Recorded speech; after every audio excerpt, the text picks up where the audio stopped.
Hello, this is Christy with ChristyMatthewsOnline.com.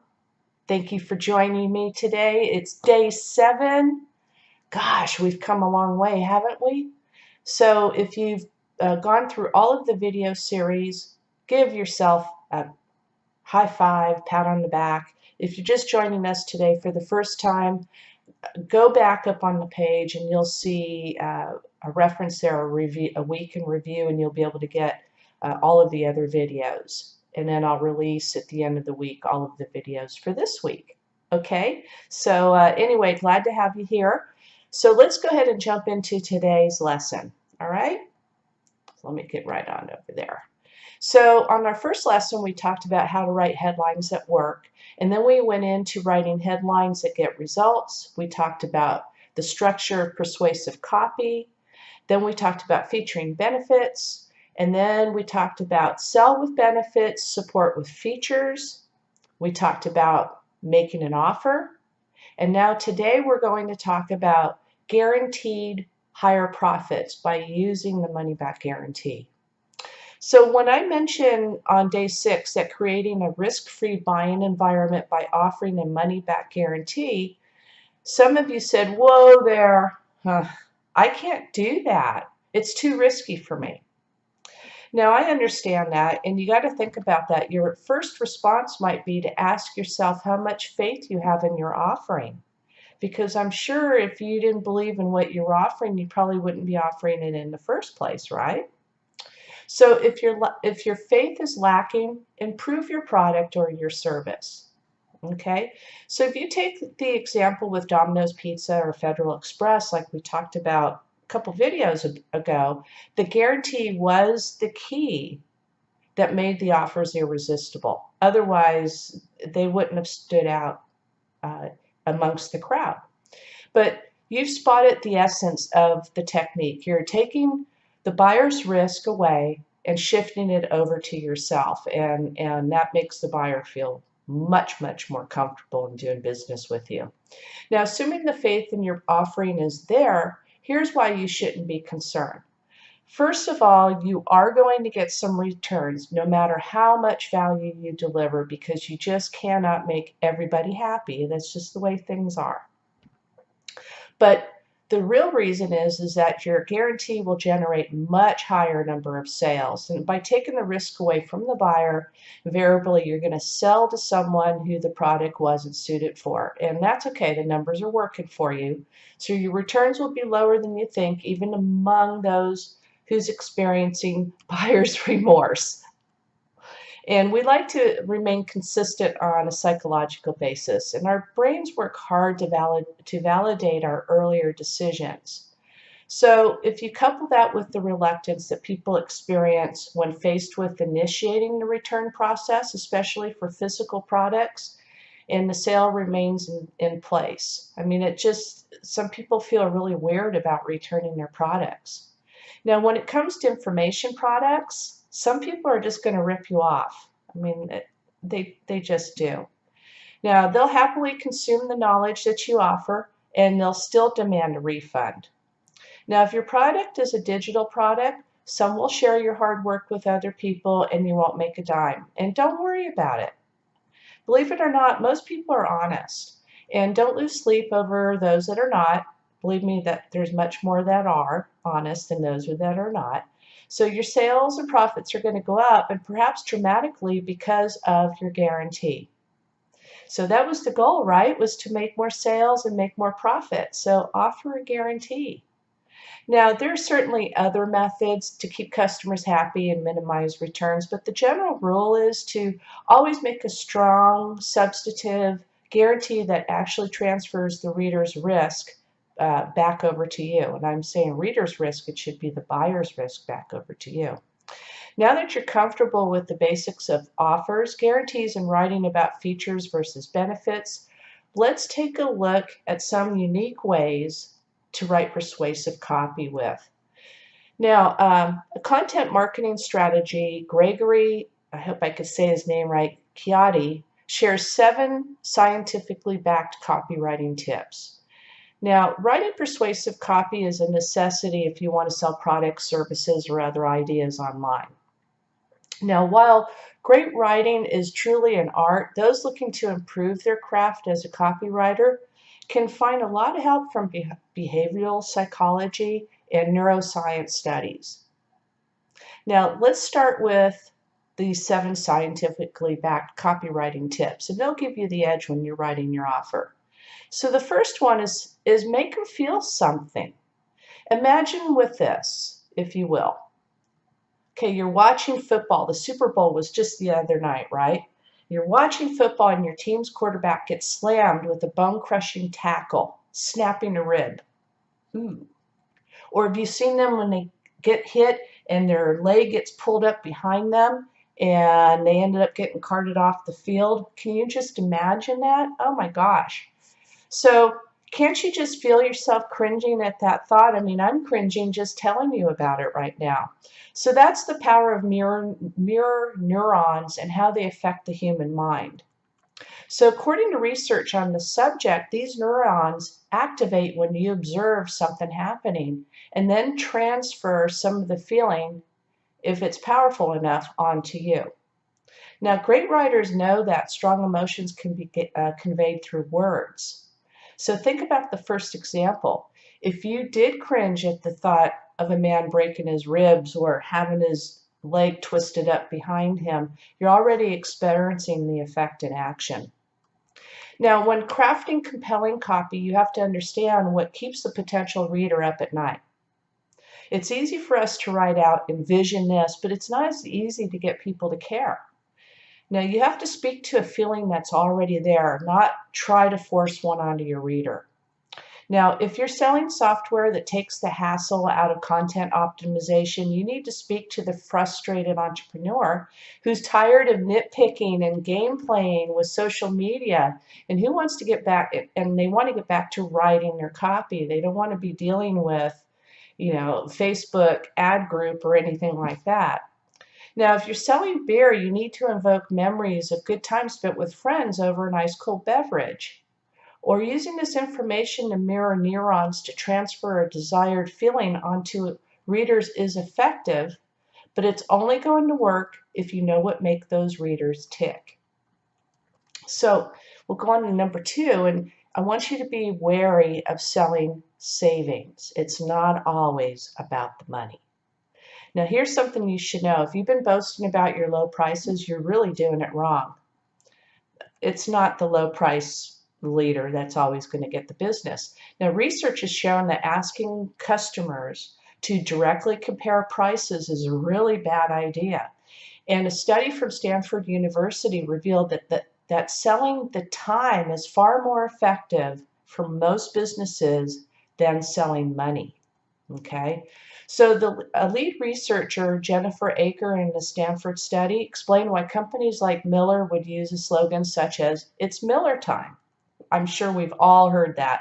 Now, you may be thinking it's an inexpensive beer. Shouldn't they be promoting their reasonable prices, etc.? And it turns out that no. A person's experience with the product tends to foster feelings of personal connection with it. So referring to time typically leads to more favorable attitudes and to more purchases. So, some people start off with maybe a Miller in their younger years and continue on because of the memories that was made from that. So what does this have to do with writing great copy? We learned a little bit about beer, but what about the copy? So writing compelling copy helps you speak directly to what really matters to your buyer, and that's their time, their troubles, and their objectives.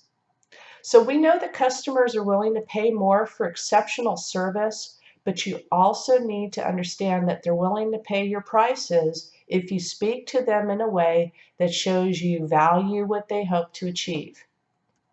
Now, your efforts will be perceived as far more genuine and effective than trying to sell them on a bottom dollar prices. Now, ultimately, time is more scarce resource, and once it's gone, and therefore it's much more meaningful to us, okay, and it's easier to sell that. Number 3, sweat the small stuff. I mean, get into the details. A research study from Carnegie Mellon University was able to show that the devil really is in the details, especially when it comes to creating copy. In the study, researchers tested how charging a single phrase or changing a single phrase would affect conversions over the long haul. They did this by setting up a free DVD trial program that customers could sign up for and testing it between two different phrases. Now, the phrases were a $5 fee, and the other one is a small $5 fee. Now, here's the best part. They found that the second phrase was able to increase sign-up rates by over 20%. Wow, that's huge. The science behind it is pretty interesting, and researchers found that this emphasis on the small fee made it far more easier to deal with for conservative spenders, also known as tightwads or cheapskates, or as cheap customers. Okay. You must take time to measure, improve, and track the success of your writing. Okay, you really just need to have a handle on how well your writing is working for you.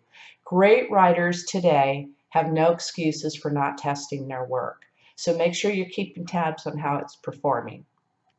Now, 4, embrace your playful side.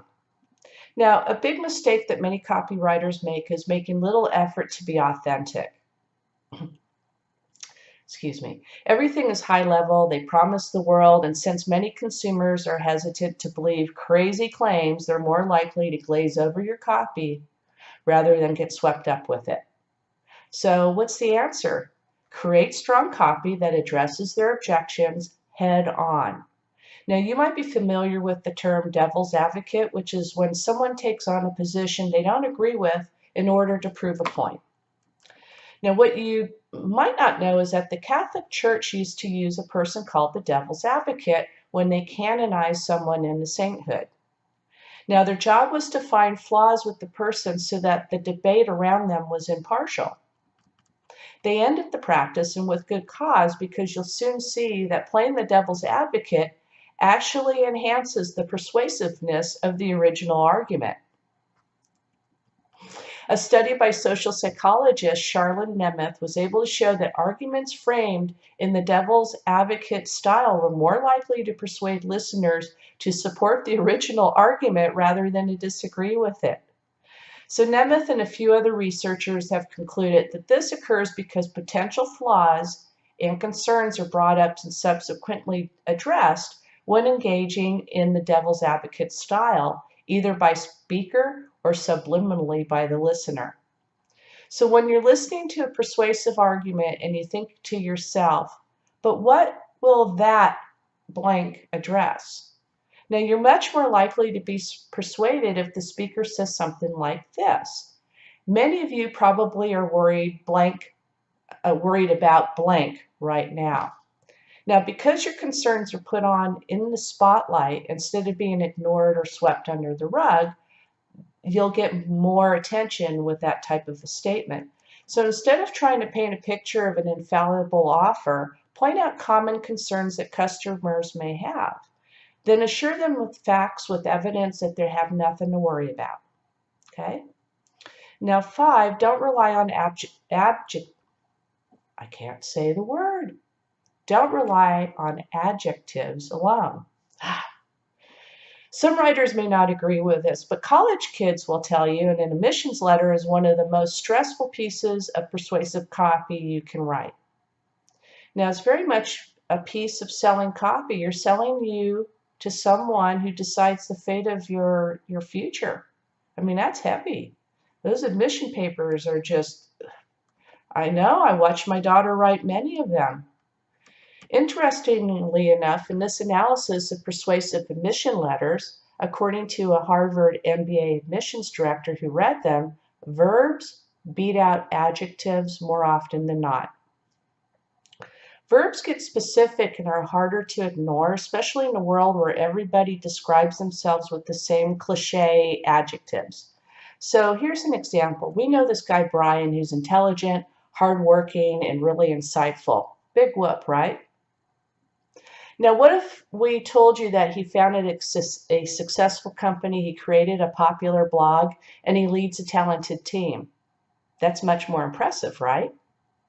Yeah, it is.